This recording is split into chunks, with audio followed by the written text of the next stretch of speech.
ਇਹਨਾਂ ਨੇ ਕਿਹਾ ਸੀ ਕਿ ਅਸੀਂ ਕਿਸਾਨਾਂ ਦਾ, ਆੜਤੀਆਂ ਦਾ, ਬੈਂਕਾਂ ਦਾ, ਸੁਸਾਇਟੀਆਂ ਦਾ ਕੁੱਲ ਜਿਹੜਾ ਖੇਤੀ ਕਰਜ਼ਾ ਉਹ ਮਾफ़ ਕਰਾਂਗੇ, पर वो सिर्फ 4600 करोड़ माफ़ किया। तो अज वो करजा जिहड़ा 90,000 करोड़ तो वध के 1 लाख करोड़ रुपए हो चुका। इन्होंने पंजाब सरकार ने बड़ा नारा प्रचलित किया भी घर घर दे विच चली गल चन्नीगढ़ दा मसले हल। सानू वैसे अज तक वो घर लभ्या नहीं जिथे गल चल रही होवेगी।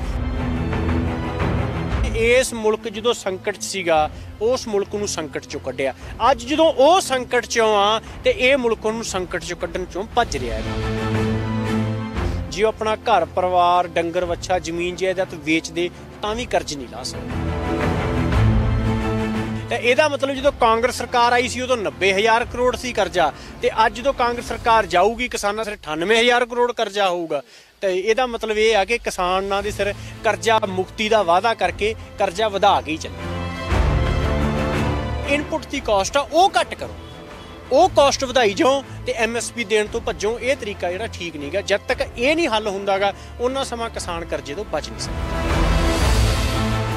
पार्लीमेंटरी पॉलिटिक्स ने पंजाब ते हरियाणे नूं लड़ाया, गैर पार्लीमेंटरी पॉलिटिक्स ने उन्होंने इकट्ठे किया।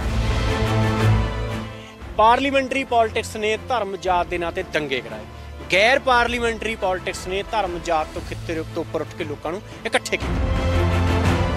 जी कोई पार्टी ये कहती कि विदेशी सरमाए नूं जब्त किया जाऊगा, विदेशी कंपनियों नूं बाहर कढ़िया जाऊगा। तुसीं किसी शहर चले जाओ, उत्थे वड्डे वड्डे कॉलेज खुले, यूनीवर्सिटियां खुलियां ने, पढ़न लई लोकां कोले फीस नहीं है। ਵੱਡੇ ਵੱਡੇ हॉस्पिटल उत्थे खुले आ, इलाज कराउण लई पैसा नहीं है। ਵੱਡੇ ਵੱਡੇ ਜਿਹੜੇ ਹੈਗੇ ਕੱਪੜੇ ਦੀਆਂ ਦੁਕਾਨਾਂ ਨੇ, ਖਰੀਦਣ ਲਈ ਪੈਸਾ ਨਹੀਂ ਹੈ। ਉਹਨੂੰ ਲੱਗਦਾ ਵੀ ਨਾ EVM ਦਾ ਬਟਨ ਨੱਪੀਏ ਤੇ ਮਸਲੇ ਹੱਲ ਹੋ ਜਾਣ। ਇਦਾਂ ਹੋਣੇ ਨਹੀਂ ਹੈ। ਮਸਲੇ ਵੱਡੇ ਆ। EVM ਦਾ ਬਟਨ ਨੱਪਿਆ ਜਿਹੜੀ ਉਹ ਚੋਂ ਬੀਪ ਦੀ ਆਵਾਜ਼ ਆਉਂਦੀ, ਐਕਚੁਅਲੀ ਉਹ ਜਨਤਾ ਦੀ ਚੀਕ ਹੁੰਦੀ ਆ ਕਿ ਹੁਣ ਤੁਹਾਡੀ ਚੀਕ ਇੰਨੇ ਜਿਹੜੀ ਹੈਗੀ ਆ ਉਹ ਕਢਵਾਉਣੀ ਆ। ਸਤਿ ਸ਼੍ਰੀ ਅਕਾਲ, ਤੁਸੀਂ ਦੇਖ ਰਹੇ ਹੋ ਵਿਜ਼ਨ ਪੰਜਾਬ TV ਤੇ ਮੈਂ ਹਾਂ ਅਨੂ ਕੋੜਾ। पंजाब भवन के बारे इस वेले मौजूद हाँ क्योंकि पंजाब सरकार के नाल किसान आगुआं की अज बहुत अहम मीटिंग सीगी। क्योंकि जिहड़े मामले सीगे पहलां जिहड़ी मीटिंग हुई सी 1 हफ्ते का समा सरकार वालों दी मंगिया गया सी, पर क्योंकि किसान जिहड़े सीगे उदों अंदोलन चल रहा सी, साफ कहा गया सी जदों अंदोलन खत्म होएगा तो पंजाब सरकार वाल रुख किया जाएगा। तो अज अहम मीटिंग हुई है, की मुद्दे के उत्ते गल हुई है, की मंगां जिहड़ियां ने ओह मन्नियां गईयां ने, उहदे बारे गलबात करांगे। किसान आगू रजिंदर सिंह दीप सिंह वाला जी साडे नाल। सत श्री अकाल जी।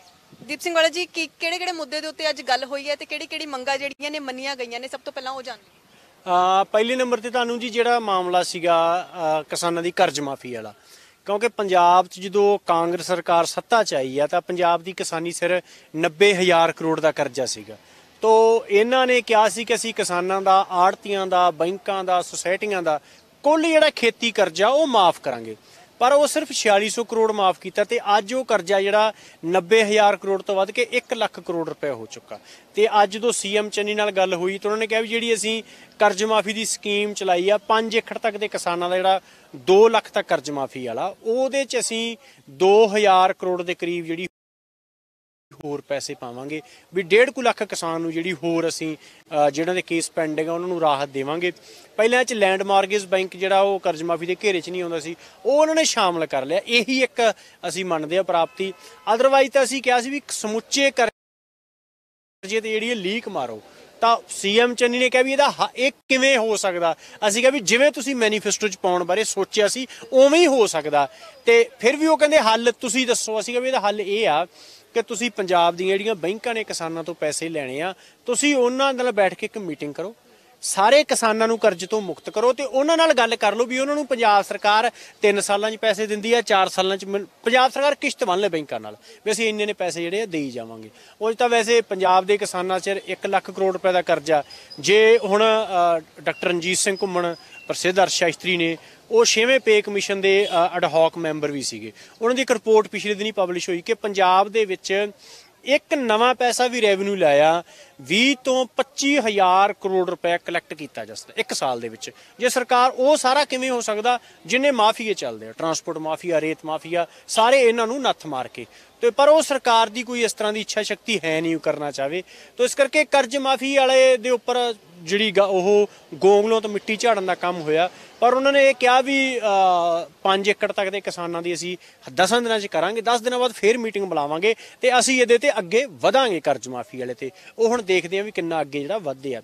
ਦੂਸਰਾ ਮਾਮਲਾ ਜਿਹੜਾ ਕੇਸਾਂ ਵਾਲਾ ਸੀਗਾ ਵੀ ਕਿਸਾਨਾਂ ਦੇ ਉੱਪਰ ਜਿਹੜੇ ਕੇਸ ਨੇ ਸੰਘਰਸ਼ ਦੌਰਾਨ ਹੋਏ ਨੇ, ਜਿੰਦੇ 'ਚ ਚੰਡੀਗੜ੍ਹ ਵਾਲੇ ਪਰਚੇ ਆ, ਪੰਜਾਬ 'ਚ ਪਰਚੇ ਆ, ਮੋਗੇ ਸੁਖਬੀਰ ਬਾਦਲ ਜਦੋਂ ਵਿਰੋਧ ਹੋਇਆ ਸਾਡੇ ਕਿਰਤੀ ਕਿਸਾਨੀ ਦੇ ਸੂਬਾ ਪ੍ਰਧਾਨ ਤੇ ਹੋਰ ਲੋਕਾਂ ਤੇ ਇਰਾਦਾ ਕਤਲ ਦੇ ਪਰਚੇ ਆ, ਵੀ 17 ਨਵੰਬਰ ਨੂੰ ਮੰਨੇ ਸੀ ਤੁਸੀਂ, ਉਹ ਵਾਪਸ ਨਹੀਂ ਹੋਏਗੇ। ਤਾਂ ਉਹਨਾਂ ਨੇ ਕਿਹਾ ਵੀ ਉਹ ਸਾਰੇ ਕੇਸ ਉਹਨਾਂ ਨੇ DGP ਨੂੰ ਮੀਟਿੰਗ 'ਚ ਬੁਲਾ ਕੇ ਵੀ 31 ਦਸੰਬਰ ਤੱਕ ਸਾਰੇ ਕੇਸ, ਹਰ ਤਰ੍ਹਾਂ ਦਾ ਕੇਸ, ਭਾਵੇਂ ਪਰਾਲੀ ਸਾੜਨ ਵਾਲਾ, ਭਾਵੇਂ ਲੋਕਡਾਊਨ ਦੇ ਦੌਰਾਨ ਲੋਕਡਾਊਨ ਤੋੜਨ ਦੇ ਕਰਕੇ ਹੋਇਆ ਜਾਂ ਅੰਦੋਲਨ ਦੇ ਦੌਰਾਨ ਹੋਏ, ਸਾਰੇ ਕੇਸ ਜਿਹੜੇ ਵਾਪਸ ਆ ਉਹ ਲਏ ਜਾਣਗੇ। ਇਸ ਤੋਂ ਇਲਾਵਾ ਅਸੀਂ ਕਿਹਾ ਵੀ 18,000 ਜਿਹੜੇ ਚੈੱਕ ਬਾਉਂਸ ਦੇ ਕੇਸ ਹੈਗੇ ਆ, ਸਾਰੀਆਂ ਅਦਾਲਤਾਂ ਚੱਲਦੇ ਆ, ਉਹਨਾਂ ਨੇ ਉਹ ਵੀ ਕਿਹਾ ਵੀ ਅਸੀਂ ਵਾਪਸ ਜਿਹੜੇ ਹੈਗੇ ਲਵਾਂਗੇ। ਤਾਂ ਇਸ ਤਰ੍ਹਾਂ ਬਹੁਤ ਸਾਰੇ ਹੋਰ ਮਾਮਲੇ ਸੀ, ਨਰਮੇ ਦੇ ਮੁਆਵਜ਼ੇ ਵਾਲਾ ਸੀਗਾ। ਤੋ ਇਹ ਸਾਰੇ ਮਾਮਲਿਆਂ ਤੇ ਉਹਨਾਂ ਨੇ ਕਿਹਾ ਤਾਂ ਹੈ ਵੀ ਅਸੀਂ ਕੁਝ ਦਿਨਾਂ 'ਚ ਕੁਝ ਕਰਾਂਗੇ, ਪਰ ਬਾਕੀ ਅਜੇ ਦੇਖਾਂਗੇ ਕੀ ਕਰਦੇ ਹੈਗੇ। ਪਹਿਲਾਂ ਕਿਹਾ ਸੀ ਕਿ 1 ਹਫ਼ਤੇ ਦੇ ਅੰਦਰ ਅੰਦਰ ਕਰ ਦਾਂਗੇ, ਤੇ ਉਸੇ ਤਰੀਕੇ ਦੇ ਨਾਲ ਟਾਈਮ ਤਾਂ ਨਹੀਂ ਟਪਾਇਆ ਜਾ ਰਿਹਾ। ਬਿਲਕੁਲ ਜੀ, ਉਹ ਇਹਨਾਂ ਨੇ ਪੰਜਾਬ ਸਰਕਾਰ ਨੇ ਬੜਾ ਉਹ ਨਾਰਾ ਪ੍ਰਚਲਿਤ ਕੀਤਾ ਵੀ ਘਰ ਘਰ ਦੇ ਵਿੱਚ ਚੱਲੀ ਗੱਲ, ਚੰਨੀ ਕਰਦਾ ਮਸਲੇ ਹੱਲ। ਸਾਨੂੰ ਵੈਸੇ ਅੱਜ ਤੱਕ ਉਹ ਘਰ ਲੱਭਿਆ ਨਹੀਂ ਜਿੱਥੇ ਗੱਲ ਚੱਲ ਰਹੀ ਹੋਵੇਗੀ। ਘਰ ਘਰ ਤਾਂ ਨੌਕਰੀ ਦੇਣ ਦੀ ਗੱਲ ਕੀਤੀ ਸੀ, ਘਰ ਘਰ ਦਾ ਕਰਜ਼ਾ ਮਾਫ ਕਰਨ ਦੀ ਗੱਲ ਕੀਤੀ ਸੀ, ਨਾ ਉਹ ਹੋਇਆ ਤੇ ਨਾ ਉਹ ਕਿਤੇ ਗੱਲ ਚੱਲੀ। ਉਹ ਗੱਲ ਸਿਰਫ ਇਸ਼ਤਿਹਾਰਾਂ ਦੇ ਵਿੱਚ ਹੀ ਚੱਲ ਰਹੀ ਹੈਗੀ ਆ। ਇਸ ਕਰਕੇ ਜੇ ਸਰਕਾਰ ਅਮਲੀ ਰੂਪ 'ਚ ਇਹ ਕੁਛ ਕਰਦੀ ਆ ਤੇ ਠੀਕ ਆ, ਨਹੀਂ ਤਾਂ ਮਤਲਬ ਸੰਘਰਸ਼ ਜਿਹੜਾ ਜਾਰੀ ਰਹੂਗਾ। 2000 ਕਰੋੜ ਰੁਪਏ ਦੇ ਨਾਲ ਕਿਸਾਨਾਂ ਨੂੰ ਕੋਈ ਰਾਹਤ ਮਿਲਣ ਵਾਲੀ ਨਹੀਂ ਹੈ, ਕਿਉਂਕਿ ਜਿਹੜਾ ਪੰਜਾਬ ਦੇ ਕਿਸਾਨਾਂ ਨੇ ਪੇ ਕੀਤਾ ਇਸ ਮੁਲਕ ਨੂੰ ਭੁੱਖਮਰੀ 'ਚੋਂ ਕੱਢਣ ਵਾਸਤੇ, ਉਹਨਾਂ ਨੇ ਜਿਹਨੂੰ ਕਹਿੰਦੇ ਵੀ ਇਸ ਮੁਲਕ ਜਦੋਂ ਸੰਕਟ 'ਚ ਸੀਗਾ ਉਸ ਮੁਲਕ ਨੂੰ ਸੰਕਟ 'ਚੋਂ ਕੱਢਿਆ। ਅੱਜ ਜਦੋਂ ਉਹ ਸੰਕਟ 'ਚੋਂ ਆ ਤੇ ਇਹ ਮੁਲਕ ਉਹਨੂੰ ਸੰਕਟ 'ਚੋਂ ਕੱਢਣ 'ਚੋਂ ਭੱਜ ਰਿਹਾ ਹੈਗਾ, ਉਹਨੂੰ ਅੱਜ ਸੰਕਟ 'ਚੋਂ ਕੱਢਣ ਦੀ ਜ਼ਰੂਰਤ ਆ। ਅੱਜ 22% ਦੀ ਪੰਜਾਬ ਦੀ ਕਿਸਾਨੀ ਜਿਹੀ ਆ, ਜੇ ਉਹ ਆਪਣਾ ਘਰ ਪਰਿਵਾਰ, ਡੰਗਰ ਵੱਛਾ, ਜ਼ਮੀਨ ਜਾਇਦਾਦ ਵੇਚਦੇ ਤਾਂ ਵੀ ਕਰਜ਼ ਨਹੀਂ ਲਾ ਸਕਦੇਗੀ, ਹੈ ਨਾ। ਤਾਂ ਐਡੀ ਭਿਆਨਕ ਹਾਲਤ ਜਿਹੜੀ ਆ ਉਹ ਕਿਸਾਨੀ ਦੀ ਬਣੀ ਹੋਈ ਆ।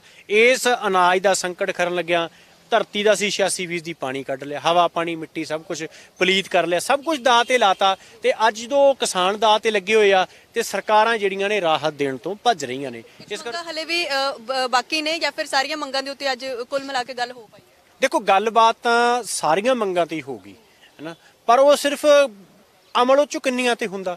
ਜੇ ਕਰਜ਼ ਮਾਫੀ ਵਾਲਾ 1 ਲੱਖ ਕਰੋੜ 'ਚੋਂ ਸਿਰਫ 2000 ਕਰੋੜ ਮਾਫ ਹੁੰਦਾ ਤਾਂ ਇਹਦਾ ਮਤਲਬ ਜਦੋਂ ਕਾਂਗਰਸ ਸਰਕਾਰ ਆਈ ਸੀ ਉਦੋਂ 90,000 ਕਰੋੜ ਸੀ ਕਰਜ਼ਾ, ਤੇ ਅੱਜ ਜਦੋਂ ਕਾਂਗਰਸ ਸਰਕਾਰ ਜਾਊਗੀ ਕਿਸਾਨਾਂ ਸਿਰ 98,000 ਕਰੋੜ ਕਰਜ਼ਾ ਹੋਊਗਾ। ਤੇ ਇਹਦਾ ਮਤਲਬ ਇਹ ਆ ਕਿ ਕਿਸਾਨਾਂ ਦੇ ਸਿਰ ਕਰਜ਼ਾ ਮੁਕਤੀ ਦਾ ਵਾਅਦਾ ਕਰਕੇ ਕਰਜ਼ਾ ਵਧਾ ਕੇ ਹੀ ਚੱਲੇ ਆ। ਕਿਸਾਨ ਸੰਤੁਸ਼ਟ ਨੇ ਇਸ ਫੈਸਲੇ ਦੇ ਨਾਲ ਵੀ ਜਿਹੜਾ 2000 ਕਰੋੜ ਕਿਸਾਨ ਜਿਹੜਾ ਕਰਜ਼ਾ ਉਹੀ ਮਾਫ ਕੀਤਾ ਜਾ ਰਿਹਾ? ਨਹੀਂ, ਦੇਖੋ, ਉਹਨਾਂ ਨੇ ਕਿਹਾ ਸੀ ਵੀ ਆਪਾਂ ਇਹ ਤੇ ਸਹਿਮਤੀ ਕਰੀਏ, ਅਸੀਂ ਵੀ ਸਹਿਮਤੀ ਵਾਲੀ ਤਾਂ ਕੋਈ ਮੰਗ ਨਹੀਂ ਬਣਦੀਗੀ। ਜੇ ਸਹਿਮਤੀ ਦਾ ਮਤਲਬ ਇਹ ਹੋਊਗਾ ਕਿ ਅਸੀਂ ਮੰਗ ਛੱਡ ਰਹਾਂਗੇ, ਅਸੀਂ ਤਾਂ ਖੁਸ਼ ਇਸ ਗੱਲ ਤੇ ਹਾਂ ਕਿ ਸਮੁੱਚਾ ਕਰਜ਼ ਜਿਹੜਾ ਉਹ ਮਾਫ ਹੋਣਾ ਚਾਹੀਦਾ। ਕਰਜ਼ ਮਾਫ ਕਰਕੇ ਕਰਜ਼ ਦਾ ਕਾਰਨ ਜੋ ਆ ਉਹ ਕਾਰਨ ਨੂੰ ਵੀ ਰੋਕਣਾ ਚਾਹੀਦਾ। ਕਰਜ਼ ਦਾ ਕਾਰਨ ਕੀ ਆ ਕਿ ਜਿਹੜੀਆਂ ਖੇਤੀ ਦੀਆਂ ਲਾਗਤਾਂ ਨੇ ਉਹਨਾਂ ਦੇ ਜਿਹੜੇ ਰੇਟ ਨੇ ਉਹ ਚੀਤੇ ਦੀ ਰਫ਼ਤਾਰ ਤੇ ਨੇ, ਤੇ ਫਸਲਾਂ ਦੇ ਭਾਅ ਦੇ ਰੇਟ ਨੇ ਜਿਹੜੇ ਉਹ ਜੂਨ ਦੀ ਰਫ਼ਤਾਰ ਤੇ ਆ। ਜਿਹੜੀ ਇਹ ਰਫ਼ਤਾਰ ਦਾ ਗੈਪ ਆ ਨਾ ਉਹਦੇ ਕਰਕੇ ਕਰਜ਼ਾ। ਜੇ ਅੱਜ ਕਿਸਾਨ 1 ਕੁਇੰਟਲ ਕਣਕ ਪੈਦਾ ਕਰਨ ਲੱਗਿਆ, ਉਹਦਾ 7000 ਰੁਪਏ ਤੋਂ ਉੱਪਰ ਖਰਚ ਆ ਰਿਹਾ ਤੇ ਉਹਨੂੰ 1950 ਰੁਪਏ ਮਿਲ ਰਹੇ ਹੈਗੇ ਆ, ਤੇ ਪਰ ਕੁਇੰਟਲ 5000 ਤੋਂ ਉੱਪਰ ਜਿਹੜਾ ਘਾਟਾ ਪੈ ਰਿਹਾ ਉਹ ਕਰਜ਼ ਦੇ ਰੂਪ 'ਚ ਲਗਾਤਾਰ ਜਿਹੜਾ ਉਹ ਜਮ੍ਹਾਂ ਹੁੰਦਾ ਜਾ ਰਿਹਾ ਹੈਗਾ। ਇਸ ਕਰਕੇ ਜਿਹੜਾ ਕੀਮਤਾਂ ਵਾਲਾ ਕੰਡਾ ਹੈਗਾ ਉਹ ਇੰਡਸਟਰੀ ਵਾਲੇ ਪਾਸੇ ਝੁਕਿਆ ਹੋਇਆ ਹੈਗਾ। ਮਤਲਬ ਉਧਰ ਉਹਨਾਂ ਨੂੰ ਜ਼ਿਆਦੀਆਂ ਜਿਹੜੀਆਂ ਫੈਸਿਲਿਟੀਜ਼ ਨੇ, ਕਿਸਾਨ ਨੂੰ ਜਿਹੜੀ ਫੈਸਿਲਿਟੀ ਨਹੀਂ ਗੀ। ਕਿਸਾਨ ਇੱਕ ਚੀਜ਼ ਵੇਚਦਾ ਪਰ ਉਹ ਫਸਲ ਇੱਕ ਚੀਜ਼ ਨੂੰ ਤਿਆਰ ਕਰਨ ਵਾਸਤੇ ਉਹ 20 ਚੀਜ਼ਾਂ ਖਰੀਦਦਾ। ਤਾਂ ਮਤਲਬ ਆਪਣੀ ਹੈਗੀ ਆ ਖਾਦ ਆ, ਬੀਜ ਆ, ਤੇਲ ਆ, ਰੇਹਾਂ ਨੇ, ਸਪਰੇਆਂ ਨੇ, ਫਿਰ ਟਰੈਕਟਰ ਮਸ਼ੀਨਰੀ ਆ, ਕਿੰਨਾ ਕੁਝ ਖਰੀਦਦਾ। ਉਹ 20 ਚੀਜ਼ਾਂ ਖਰੀਦ ਕੇ ਇੰਡਸਟਰੀ ਤੋਂ, ਹਨਾ, ਉਹ ਇੱਕ ਚੀਜ਼ ਪੈਦਾ ਕਰਦਾ। ਉਹ ਰੇਟ 20 ਦੇ ਅਲੱਗ-ਅਲੱਗ ਵੱਧਦੇ ਤੇ ਫਸਲ ਦਾ ਰੇਟ ਇੱਕੋ ਥਾਂ ਤੇ ਵੱਧਦਾ ਔਰ ਬਹੁਤ ਥੋੜਾ ਵੱਧਦਾ। ਜਿਹੜਾ ਇਹ ਕਰਜ਼ੇ ਦਾ ਕਾਰਨ ਜਿੰਨਾ ਚਿਰ ਹੱਲ ਨਹੀਂ ਹੁੰਦਾਗਾ ਉਹਨਾਂ ਸਮਾਂ ਕਿਸਾਨ ਜਿਹੜਾ ਕਰਜ਼ੇ ਤੋਂ ਮੁਕਤ ਜਿਹੜਾ ਨਹੀਂ ਹੋ ਸਕਦਾਗਾ। ਇਹਦੇ ਵਾਸਤੇ ਜਦੋਂ ਅਸੀਂ ਕਹਿੰਦੇ ਕਿ MSP ਨੂੰ ਕਾਨੂੰਨੀ ਅਧਿਕਾਰ ਬਣਾਇਆ ਜਾਵੇ, ਉਹ 'ਚ ਸੂਬਿਆਂ ਦੀ ਵੀ ਇੱਕ ਆਪਣੀ ਜਿਹੜੀ ਆ ਉਹ ਜ਼ਿੰਮੇਵਾਰੀ ਆ। ਅੱਜ ਪੰਜਾਬ ਦੇ ਵਿੱਚ ਸਿਰਫ 50,000 ਏਕੜ ਜਿਹੜਾ ਉਹ ਦਾਲਾਂ ਹੇਠ ਰਕਬਾ। ਇੱਕ ਸਮੇਂ 1960-61 ਚ PAU ਦਾ ਡਾਟਾ ਕਿ 22,65,000 ਕਿੱਲੇ 'ਚ ਦਾਲਾਂ ਦੀ ਖੇਤੀ ਹੁੰਦੀ ਸੀ। ਅੱਜ ਪੰਜਾਬ ਜਿੰਨੀ ਦਾਲ ਖਾਂਦਾ ਉਹ ਸਿਰਫ 4% ਦੀ ਪੈਦਾ ਕਰਦਾ, 96% ਦੀ ਬਾਹਰੋਂ ਲੈ ਰਿਹਾ। ਅਸੀਂ ਚੌਲ ਖਾਂਦੇ ਨਹੀਂ, ਉਹ ਅਸੀਂ ਪੈਦਾ ਕਰ ਰਹੇ ਹਾਂ। ਦਾਲ ਅਸੀਂ ਖਾਂਦੇ ਹਾਂ, ਉਹ ਅਸੀਂ ਪੈਦਾ ਨਹੀਂ ਕਰ ਰਹੇ, ਬਾਹਰੋਂ ਲੈ ਰਹੇ। ਇਹ ਅਜੀਬ ਕਿਸਮ ਦੀ ਐਗਰੀਕਲਚਰ ਪਾਲਿਸੀ ਹੈ ਨਾ। ਇਸ ਕਰਕੇ ਐਗਰੀਕਲਚਰ ਪਾਲਿਸੀ ਹਮੇਸ਼ਾ ਸਥਾਨਕ ਲੋੜਾਂ ਤੇ ਸਥਾਨਕ ਵਾਤਾਵਰਣ ਦੇ ਅਨੁਸਾਰ ਹੋਣੀ ਚਾਹੀਦੀ ਹੈ। ਨਾ ਤਾਂ ਇਹ ਸਾਡੇ ਵਾਤਾਵਰਣ ਨੂੰ ਸੂਟ ਕਰਦੀ ਆ, ਨਾ ਸਾਡੀਆਂ ਲੋੜਾਂ ਨੂੰ ਸੂਟ ਕਰਦੀ ਆ, ਹੈ ਨਾ। ਤਾਂ ਉਹਦੇ 'ਚੋਂ ਸਰਕਾਰ ਜਦੋਂ ਰੇਟ ਮਿੱਥਣਾ ਹੁੰਦੀ ਆ, MSP ਦੇਣ ਦੀ ਗੱਲ ਹੁੰਦੀ ਆ, ਜੇ ਕੋਈ ਕਵੇ ਵੀ 8000 ਰੁਪਏ ਕੁਇੰਟਲ ਕਣਕ ਦਾ ਰੇਟ ਹੋਣਾ ਹੋਣਾ ਚਾਹੀਦਾ ਜੋ ਲਾਗਤਾਂ ਨੇ, ਫਿਰ ਉਹ ਇਹ ਦਲੀਲ ਦਿੰਦੇ ਆ ਕਿ 8000 ਰੁਪਏ ਜੇ ਕੁਇੰਟਲ ਕਣਕ ਦਾ ਰੇਟ ਹੋਊਗਾ ਤੇ ਖਰੀਦਣ ਵਾਲਾ ਇੰਨਾ ਮਹਿੰਗਾ ਆਟਾ ਕਿਵੇਂ ਖਾਊਗਾ। ਉਹ ਇਹ ਦਲੀਲ ਦੇ ਖਿਲਾਫ ਆਮ ਲੋਕਾਂ ਨੂੰ ਕਿਸਾਨ ਦੇ ਖਿਲਾਫ ਖੜਾ ਕਰ ਦਿੰਦੇ ਆ, ਪਰ ਇਹਦੇ 'ਚ ਉਹ ਕਾਰਪੋਰੇਟ ਦੀ ਲੁੱਟ ਨੂੰ ਸਾਈਡ ਤੇ ਕਰ ਦਿੰਦੇ ਆ। ਅਸੀਂ ਕਹਿੰਦੇ ਵੀ ਸਾਨੂੰ ਜੇ ਅੱਜ 19 ਰੁਪਏ ਕਣਕ 19.5 ਰੁਪਏ ਖਰੀਦੀ ਜਾ ਰਹੀ ਆ, ਤੁਸੀਂ 10 ਰੁਪਏ ਖਰੀਦ ਲਓ, ਪਰ ਸਾਡੀ ਲਾਗਤ ਜੇ ਕੁਇੰਟਲ ਕਣਕ ਤੇ 7000 ਰੁਪਏ ਆਉਂਦੀ ਆ, ਤੇ ਉਹ ਸਾਡੀ ਲਾਗਤ ਫਿਰ ਲੈ ਆਓ 1000 ਤੇ ਲੈ ਆਓ, 500 ਤੇ ਲੈ ਆਓ। ਜਿਹੜੀਆਂ ਹੁਣ ਤੇਲ ਦੀਆਂ, ਖਾਦ ਦੀਆਂ, ਬੀਜਾਂ ਦੀਆਂ ਕੀਮਤਾਂ ਲਗਾਤਾਰ ਵਧਦੀਆਂ ਨੇ, ਜਿਹੜੀਆਂ ਇਨਪੁੱਟ ਦੀ ਕਾਸਟ ਆ ਉਹ ਘੱਟ ਕਰੋ, ਉਹ ਕਾਸਟ ਵਧਾਈ ਜਾਓ ਤੇ MSP ਦੇਣ ਤੋਂ ਭੱਜੋ। ਇਹ ਤਰੀਕਾ ਜਿਹੜਾ ਠੀਕ ਨਹੀਂਗਾ। ਜਦ ਤੱਕ ਇਹ ਨਹੀਂ ਹੱਲ ਹੁੰਦਾਗਾ, ਉਹਨਾਂ ਸਮਾਂ ਕਿਸਾਨ ਕਰਜ਼ੇ ਤੋਂ ਬਚ ਨਹੀਂ ਸਕਦੇ। ਸਾਰੀਆਂ ਸਰਕਾਰਾਂ ਮੈਨੀਫੈਸਟੋ ਦੇ ਵਿੱਚ ਲੈ ਕੇ ਆਉਂਦੀਆਂ ਨੇ ਵੀ ਅਸੀਂ ਕਰਜ਼ਾ ਮਾਫ ਕਰਾਂਗੇ, ਕਿਸਾਨਾਂ ਦੀ ਜਿਹੜੀ ਹਾਲਤ ਆ ਉਹਨੂੰ ਵਧੀਆ ਕਰਾਂਗੇ, ਹੋਰ ਸੁਧਾਰਾਂਗੇ ਉਹਨੂੰ। ਤਾਂ ਹੁਣ ਕੀ ਤੁਸੀਂ ਕਿਵੇਂ ਸੋਚ ਰਹੇ ਹੋ ਵੀ ਕੀ ਕੋਈ ਰਵਾਇਤੀ ਪਾਰਟੀਆਂ ਹੋਣੀਆਂ ਚਾਹੀਦੀਆਂ ਨੇ, ਜਾਂ ਕਿਸਾਨਾਂ ਨੂੰ ਆਪਣੀ ਪਾਰਟੀ ਬਣਾਉਣੀ ਚਾਹੀਦੀ ਹੈ, ਜਾਂ ਜਦੋਂ ਹੁਣ ਪਾਰਟੀਆਂ ਮੈਨੀਫੈਸਟੋ ਲੈ ਕੇ ਆਉਣਗੀਆਂ ਤਾਂ ਤੁਸੀਂ ਸਵਾਲ ਖੜੇ ਕਰੋਗੇ ਪਹਿਲਾਂ ਵੀ ਜੇ ਤੁਸੀਂ ਮੈਨੀਫੈਸਟੋ 'ਚ ਲਿਖਿਆ ਸੀ ਸਾਰਾ ਕਰਜ਼ਾ ਮਾਫ ਕਰਾਂਗੇ ਤਾਂ ਦੱਸੋ ਕਿਵੇਂ ਕਰਜ਼ਾ ਮਾਫ ਕਰੋਗੇ? ਇਹ ਸਵਾਲ ਹੋਣਗੇ। ਇਹਦੇ 'ਚ ਨਾ ਅਨੂ ਜੀ ਦੋ ਗੱਲਾਂ ਨੇ। ਇੱਕ ਤਾਂ ਜਿੱਥੋਂ ਤੱਕ ਰਵਾਇਤੀ ਪਾਰਟੀਆਂ ਜਾਂ ਕਿਸਾਨਾਂ ਦੀ ਪਾਰਟੀ ਬਣਾਉਣ ਦਾ ਮਾਮਲਾ ਹੈਗਾ, ਪਹਿਲੇ ਨੰਬਰ ਤੇ ਤਾਂ ਇੱਕ ਗੱਲ ਸਾਰੇ ਲੋਕਾਂ ਨੂੰ ਸਮਝਣੀ ਚਾਹੀਦੀ ਆ ਕਿ ਜੇ ਕਿਸਾਨਾਂ ਦੀ ਪਾਰਟੀ ਹੁੰਦੀ, ਉਹਨੇ ਪਾਰਲੀਮੈਂਟ 'ਚ ਕਾਨੂੰਨ ਰੱਦ ਕਰਾਉਣੇ ਹੁੰਦੇ। 350 MP ਚਾਹੀਦਾ ਸੀ ਲੋਕ ਸਭਾ 'ਚ, 125 ਤੋਂ ਉੱਪਰ MP ਚਾਹੀਦਾ ਸੀਗਾ ਰਾਜ ਸਭਾ 'ਚ, ਪਰ ਇਹ 40 ਤੋਂ 50 ਲੋਕ ਸਭਾ ਹਲਕਿਆਂ ਦੀ ਮੂਵਮੈਂਟ ਨਹੀਂ ਸੀਗੀ, ਕਾਨੂੰਨ ਰੱਦ ਹੋ ਗਏ। ਕਿਹੜੀ ਚੀਜ਼ ਵੱਧ ਪਾਵਰਫੁਲ ਆ? ਜਿਹੜੀ ਗੈਰ ਪਾਰਲੀਮੈਂਟਰੀ ਸਟਰਗਲ ਆ ਉਹ ਵੱਧ ਪਾਵਰਫੁਲ ਆ, ਤੇ ਅਸੀਂ ਗੈਰ ਪਾਰਲੀਮੈਂਟਰੀ ਜਿਹੜੀ ਸਟਰਗਲਾਂ ਦੀ ਸਿਆਸਤ ਆ ਉਹਨੂੰ ਅਪਹੋਲਡ ਕਰਾਂਗੇ। ਪਾਰਲੀਮੈਂਟਰੀ ਸਟਰਗਲ ਸਾਡੇ ਵਾਸਤੇ ਸੈਕੰਡਰੀ ਚੀਜ਼ ਆ, ਸੈਕੰਡਰੀ ਵੀ ਕਹਿ ਦਈਏ, ਉਸ ਤੋਂ ਵੀ ਗਾਂ ਲਾ ਲਓ, ਜੋ ਵੀ ਕਹਿ ਸਕਦੇ ਉਹਨੂੰ। ਪਾਰਲੀਮੈਂਟਰੀ ਪੋਲਿਟਿਕਸ ਨੇ ਪੰਜਾਬ ਤੇ ਹਰਿਆਣੇ ਨੂੰ ਲੜਾਇਆ, ਗੈਰ ਪਾਰਲੀਮੈਂਟਰੀ ਪੋਲਿਟਿਕਸ ਨੇ ਉਹਨੂੰ ਇਕੱਠੇ ਕੀਤਾ। ਪਾਰਲੀਮੈਂਟਰੀ ਪੋਲਿਟਿਕਸ ਨੇ ਧਰਮ ਜਾਤ ਦੇ ਨਾਂ ਤੇ ਦੰਗੇ ਕਰਾਏ, ਗੈਰ ਪਾਰਲੀਮੈਂਟਰੀ ਪੋਲਿਟਿਕਸ ਨੇ ਧਰਮ ਜਾਤ ਤੋਂ ਖਿੱਤੇ ਤੋਂ ਉੱਪਰ ਉੱਠ ਕੇ ਲੋਕਾਂ ਨੂੰ ਇਕੱਠੇ ਕੀਤਾ। ਕਿਹੜੀ ਚੀਜ਼ ਪਾਵਰਫੁਲ ਆ? ਕਿਹੜੀ ਚੀਜ਼ ਇਸ ਦੇਸ਼ ਵਾਸਤੇ ਚਾਹੀਦੀ ਹੈਗੀ ਆ? ਸ਼ਹੀਦ ਭਗਤ ਸਿੰਘ, ਕਈ ਵਾਰੀ ਬੰਦੇ ਕਹਿੰਦੇ ਤੁਸੀਂ ਗੈਰ ਸਿਆਸੀ ਹੋ। ਸਿਆਸੀ ਹੋਣ ਦਾ ਮਤਲਬ ਸਿਰਫ ਚੋਣ ਨਹੀਂ ਹੁੰਦਾ, MLA MP ਬਣਨਾ ਸਿਆਸੀ ਹੋਣਾ ਨਹੀਂ ਹੁੰਦਾਗਾ। ਸ਼ਹੀਦ ਭਗਤ ਸਿੰਘ ਇਸ ਮੁਲਕ 'ਚ ਇੱਕ ਸਿਆਸੀ ਤਬਦੀਲੀ ਚਾਹੁੰਦੇ ਸੀ। ਇਨਕਲਾਬ ਜਿੰਦਾਬਾਦ ਦਾ ਨਾਰਾ ਸਿਆਸੀ ਨਾਰਾ, ਪਰ ਭਗਤ ਸਿੰਘ ਨੇ ਕਦੇ ਕੋਈ ਚੋਣ ਨਹੀਂ ਲੜੀ, ਉਹ ਇੱਕ ਸਿਆਸੀ ਤਬਦੀਲੀ ਚਾਹੁੰਦੇ ਸੀ, ਇੱਕ ਪ੍ਰੋਗਰਾਮ ਸੀਗਾ। ਅੱਜ ਇਹ ਪਾਰਲੀਮੈਂਟ ਹੈਗੀ ਆ, ਪਾਰਲੀਮੈਂਟ ਦੇ ਅੰਦਰ ਵੀ ਤੁਹਾਡਾ ਧੜਾ ਹੋ ਸਕਦਾ, ਪਰ ਉਹਦਾ ਕੋਈ ਪ੍ਰੋਗਰਾਮ ਤਾਂ ਹੋਵੇ ਨਾ। ਜਾਂ ਅੱਜ ਜੇ ਕੁਝ ਬੰਦੇ ਕਹਿੰਦੇ ਆ ਵੀ ਲੋਕ ਵੀ ਕਿਸਾਨ ਆਗੂ ਨੂੰ ਚੋਣਾਂ ਲੜਾਉਣਾ ਚਾਹੁੰਦੇ, ਲੋਕ ਬਦਲ ਚਾਹੁੰਦੇ ਆ, ਲੋਕ MLA ਬਦਲਣਾ ਚਾਹੁੰਦੇ ਆ ਜਾਂ ਨੀਤੀਆਂ ਬਦਲਣਾ ਚਾਹੁੰਦੇ? ਜੇ ਤਾਂ ਨੀਤੀਆਂ ਬਦਲਣਾ ਚਾਹੁੰਦੇ ਆ ਤੇ ਜੇ ਕੋਈ ਪਾਰਟੀ ਬਣਾਉਣਾ ਚਾਹੁੰਦਾ ਆਪਣਾ ਪ੍ਰੋਗਰਾਮ ਲੈ ਕੇ ਆਵੇ।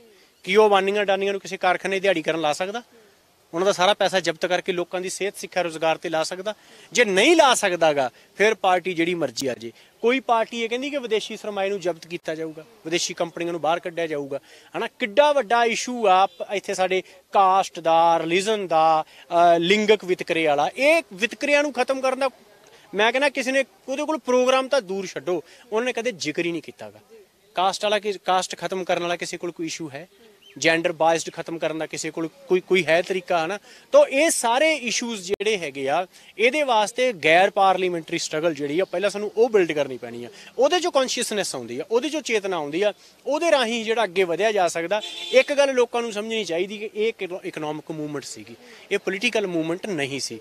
ਜਿੱਦਣ ਕੋਈ ਇੱਦਾਂ ਦੀ ਪੋਲੀਟੀਕਲ ਮੂਵਮੈਂਟ ਹੋਊਗੀ, ਤੁਸੀਂ ਸਮਝ ਸਕੋਗੇ ਵੀ ਕਿਹੋ ਜਿਹੀ ਤਬਦੀਲੀ ਦੀ ਜ਼ਰੂਰਤ ਆ। ਅੱਜ ਤੁਸੀਂ ਸਿਰਫ MLA ਬਦਲਣਾ ਚਾਹੁੰਦੇ ਹੋ, ਤੁਸੀਂ ਇਹ ਵੀ ਸਮਝੋ ਕਿ ਜੱਜਾਂ ਨੂੰ ਕੌਣ ਚੁਣਦਾ?